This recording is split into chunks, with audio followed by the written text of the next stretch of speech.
Assalamu alaikum wa rahmatullahi wa barakatuh. Welcome to our first online Quran teaching season. Today we embark on a spiritual journey to understand and internalize the words of Allah. Our primary focus will be on Surah Al-Fatihah, the opening chapter of the Holy Quran. What is the benefits of reciting the Quran? Before delving into the surah, it's essential to recognize the immense benefits of reciting the Quran. And there are some benefits. Number one, guidance.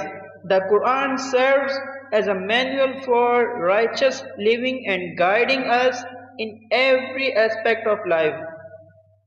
Number two, spiritual elevation.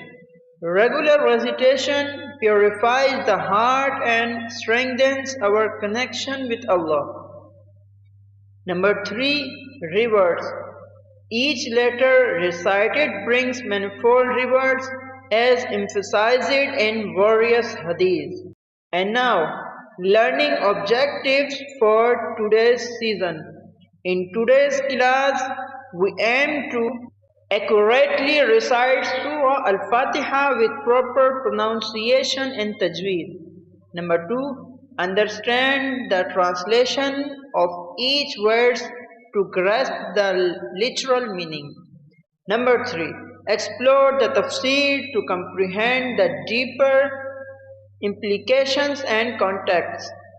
And number four, reflect on the virtues and significance of Surah Al-Fatihah in our daily lives. So first of all, we will recite the Surah Al-Fatihah. Bismillahirrahmanirrahim. Alhamdulillahi Rabbil Alameen. Ar-Rahmanir Rahim. Maliki Yawmiddin. Iyyaka na'budu wa iyyaka nasta'in. اهدنا الصراط المستقيم صراط الذين أنعمت عليهم غير المغضوب عليهم ولا الضالين.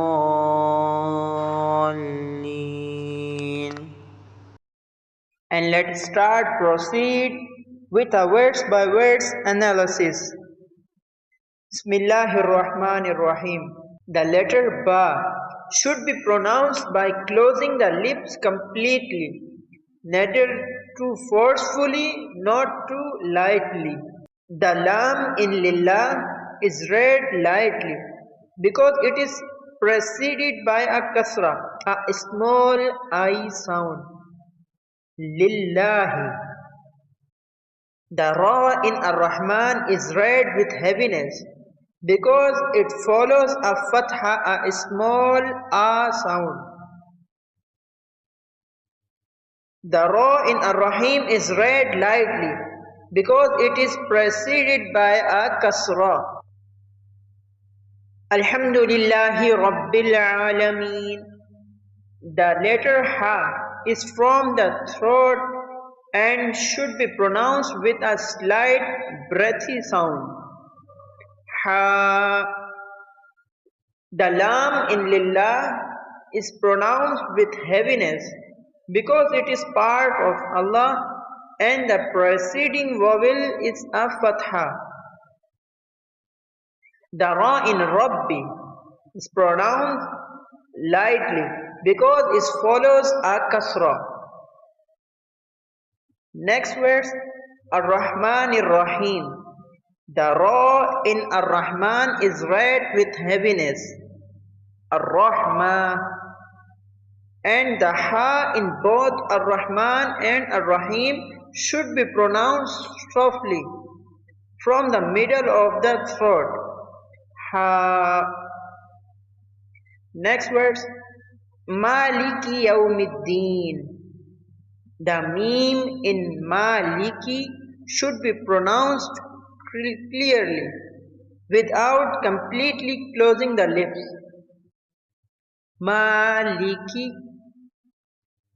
The Ya in Yawm should be pronounced normally without extra elongation. إِيَّاكَ نَعْبُدُ وَإِيَّاكَ نَسْتَعِينُ. The ya in Iyaka has shadda, meaning it should be pronounced as if there are two ya sounds. Iyaka, I sound one, ya sound two, iya, right? The ain in na'budu should be pronounced softly without excessive pressure on the throat. Ihdina siratal mustaqim. The ha in ihdina should be pronounced from the inner part of the throat. Ihdina. The sad in as-sirat is not qalqala, echoing sound. Qalqala means echoing sound, and should be read clearly with heaviness. صراط الذين أنعمت عليهم غير المغضوب عليهم ولا الضالين. The dhal in alladhina should be pronounced by placing tip of the tongue against the upper front teeth. Dhal alladhina. The ghain in ghair has a rounded sound from the throat. Do not block the throat completely. And the wad and the lam in ghalin should be pronounced with heaviness. Ghalin. So, the pronunciation of all the verses is complete. Now, let's go to the translation of the verses and its interpretation. Bismillahir Rahmanir Rahim. Meaning, in the name of Allah, the most gracious, the most merciful. Tafseer. This opening verse emphasizes the importance of beginning any task with the name of Allah, acknowledging His supreme authority and mercy. Ar-Rahman and Ar-Rahim are two of Allah's beautiful names, highlighting His encompassing, enduring mercy. Alhamdulillahi Rabbil Alameen, meaning all praise is due to Allah, the Lord of all the worlds. Tafseer. These words declare that all forms of praise and gratitude belong solely to Allah, who is the sustainer and nurturer of all creation across the universe. Ar-Rahman Ar-Rahim, the most gracious, the most merciful. Tafseer. Reiteration of Allah's boundless mercy, emphasizing His compassionate nature towards His creations. Maliki Yawmiddin, meaning Master of all the day of judgment. Tafseer. Allah is the sovereign authority on the day of reckoning, where every soul will be accountable for its deeds. Next, Iyyaka na'budu wa iyyaka nasta'in, meaning you alone we worship and you alone we ask for help. Tafseer. This verse signifies the essence of monotheism, affirming that worship and seeking assistance are directed exclusively to Allah. Next verse, Ihdina siratal mustaqim, meaning guide us on the straight path. Tafseer. A supplication of guidance towards the path of righteousness leading to Allah's pleasure and paradise. And last, صراط الذين أنعمت عليهم غير المغضوب عليهم ولا الضالين, meaning the path of those upon whom you have bestowed favor, not for those who have evoked anger or of those who are astray.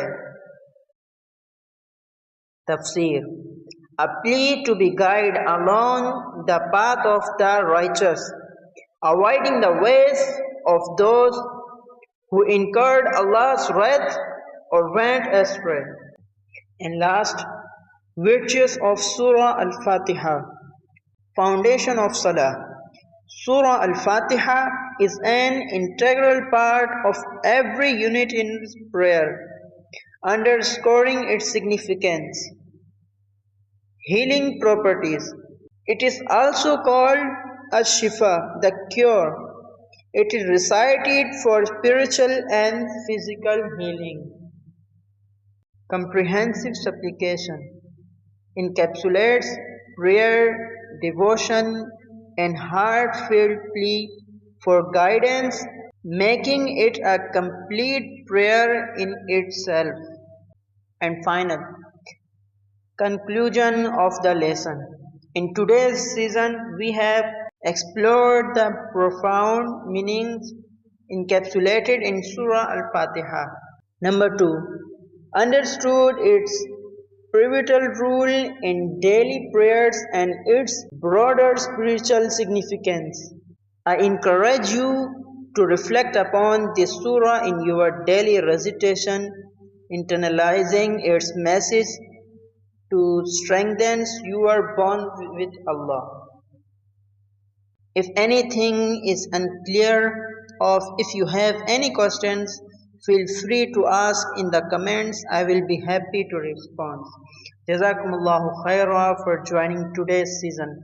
May Allah grant us the wisdom and guidance to implement these teachings in our lives. Assalamu alaikum.